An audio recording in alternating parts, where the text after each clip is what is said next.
కడప నగరంలోని ఎన్జీఓ కాలనీలో టీడీపీ సుపరిపాలన తొలి అడుగు కార్యక్రమం నిర్వహించారు. ఈ కార్యక్రమంలో కడప ఎమ్మెల్యే మాధవిరెడ్డి పాల్గొన్నారు. ప్రతి గడపకు వెళ్లి ప్రజలను వారి సమస్యలను అడిగి తెలుసుకున్నారు. ప్రభుత్వ సంక్షేమ పథకాలు ఎలా వస్తున్నాయి అని అడిగి తెలుసుకున్నారు. కూటమి ప్రభుత్వం ఏర్పడక ముందు చేసిన వాగ్దానాలలో 80% పూర్తి చేసినట్లు ఎమ్మెల్యే మాధవి తెలిపారు. గత ప్రభుత్వం ఆర్థిక వ్యవస్థను నాశనం చేసిందన్నారు.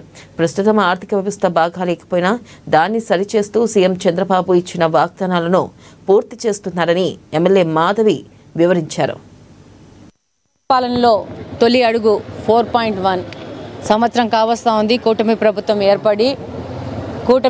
ఏర్పడక ముందు ఎలక్షన్స్ ముందు ఏ విధంగా వాగ్దానాలు చేశారో ఒక్కొక్కటి ఆర్థిక పరిస్థితి చాలా అగమ్య గోచరంగా ఉన్నా కూడా గత ప్రభుత్వం ఆర్థికంగా కంప్లీట్గా రాష్ట్రాన్ని దోపిడీ చేసి మోసం చేసినా కూడా ఒక్కొక్క వ్యవస్థని సరి చేసుకుంటూ సంవత్సరం కావస్తుంటే దాదాపు 80-90% ఏ విధంగా చంద్రబాబు నాయుడు గారు వాగ్దానం చేశారో ఆ విధంగా పూర్తి చేయడం జరిగింది. మొన్ననే లాస్ట్ మంతే తల్లికి వందనం పేరు కింద ప్రతి ఒక్క బిడ్డకు ఒక ఇంట్లో 2 పిల్లలు ఉంటే 2, 3 పిల్లలు ఉంటే 3 పిల్లలకి తల్లికి వందనం కింద ఇవ్వడం జరిగింది.